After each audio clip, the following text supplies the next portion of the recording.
Have you heard of a small indie game that goes by the name OMORI? You know, the small indie game where you play as a young boy who has to deal with psychological horror and trauma? Yeah, that's the one I'm talking about. Well, did you know that this indie game also has a manga as well?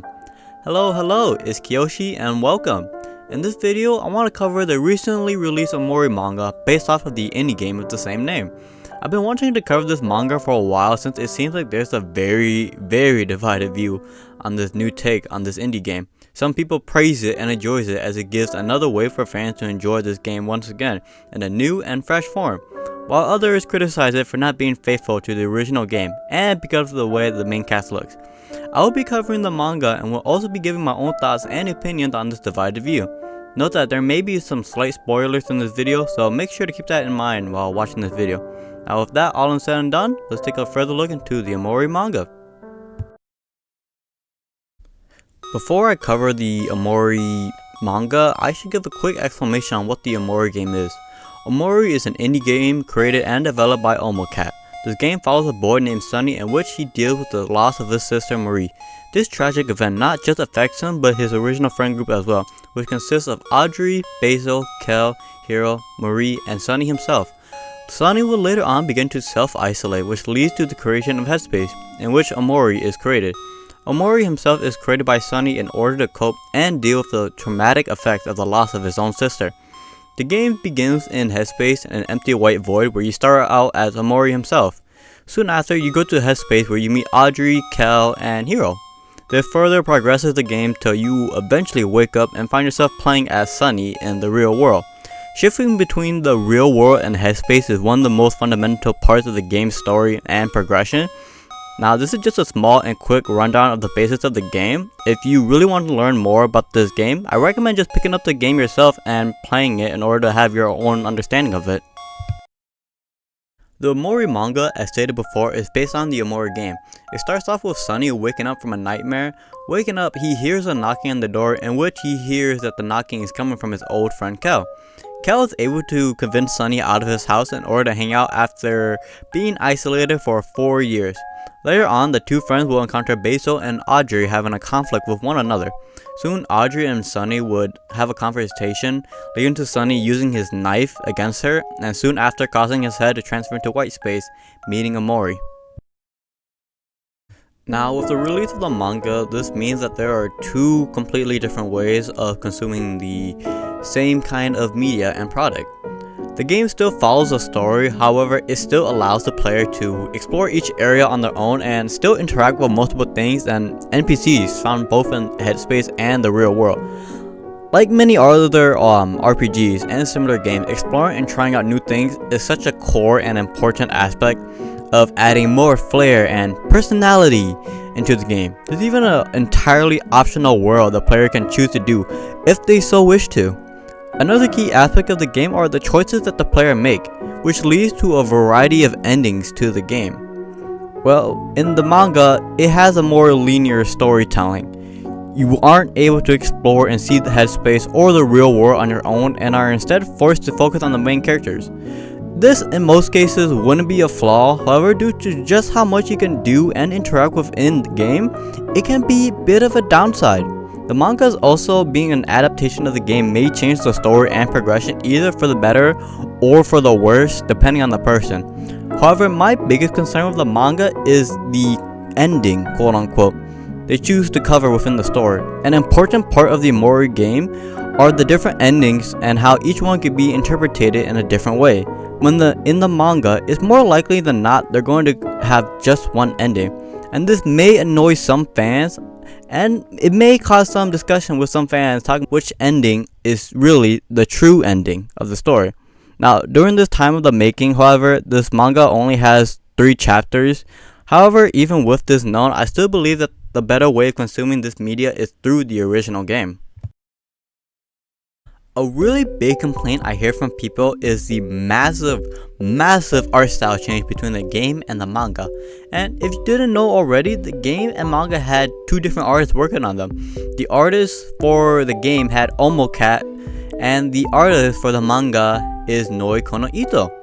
I just want to add that Noi Kono Ito has been part of some controversies. However, that won't be covered in this video. I just wanted to add this part as I know some people may dislike the OMORI manga due to the artists themselves working on it, and that's not something I wish to cover in this video. Now, with that stated, let us continue back to the main point of this section, it being the art style difference between the two media. Now, the OMORI game art style has a style that's more simple and sketchy. It gets off to feel like it's a doodle or another simple drawing that a person has made.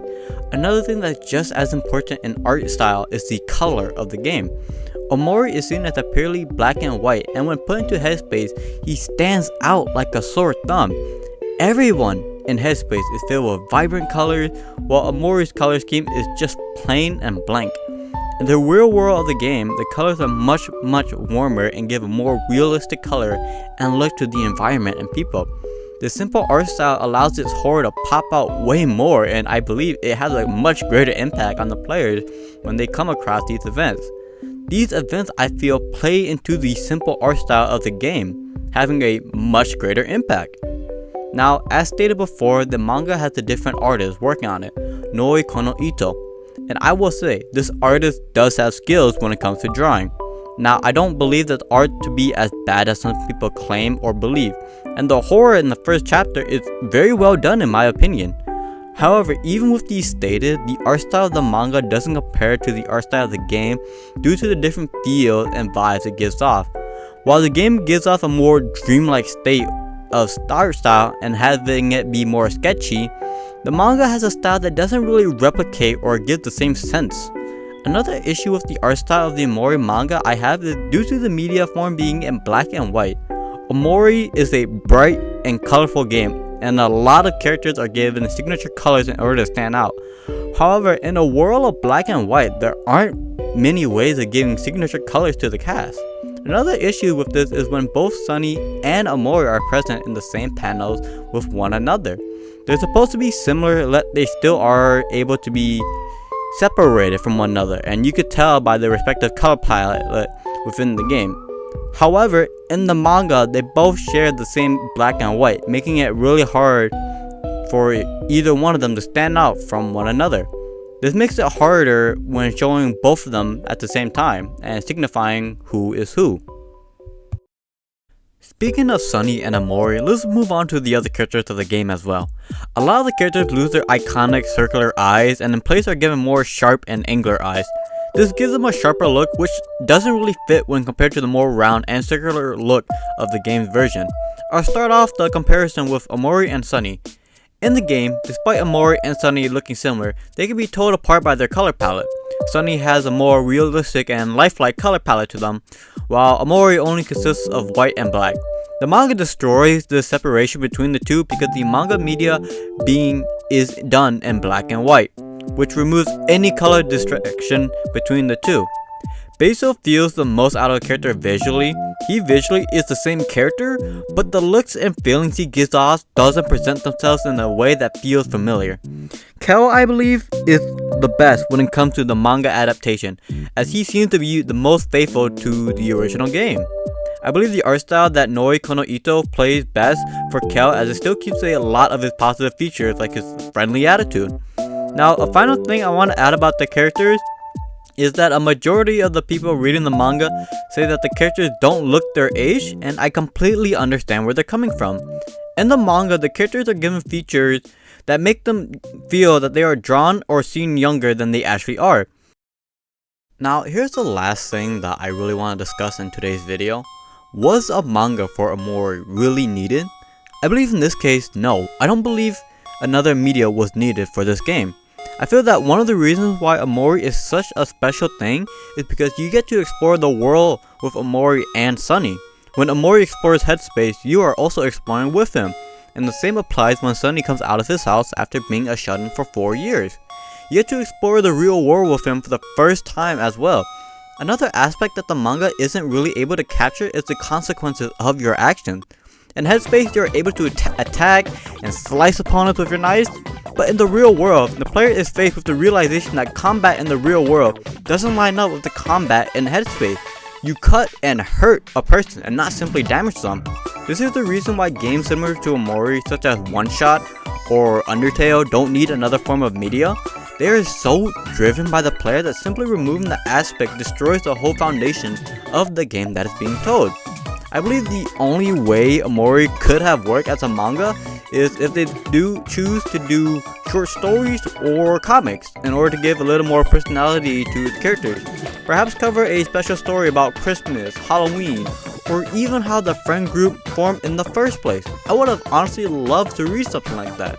And I believe another way they could approach the OMORI manga is doing a fast forward of all the characters after a certain amount of time.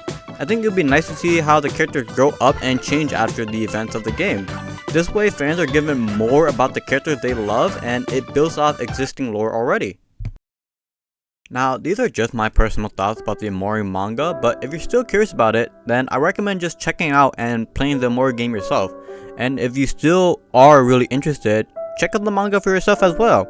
Now, if you got to the end of the video, why not subscribe and leave a like? And also, feel free to leave your own opinion in the comment section as well. Now, with that all said, I hope you have a wonderful day and night. Peace out. Hello, and welcome to the end card. Hopefully you enjoy watching the video, and speaking of the video, I'm glad that I was able to get it out in a good amount of time. So next month is October, which means spooky month, so I'll be doing something for that month as well. I'll be doing a special video. Now, if that all said and done, peace out, have a good day, and have a good night.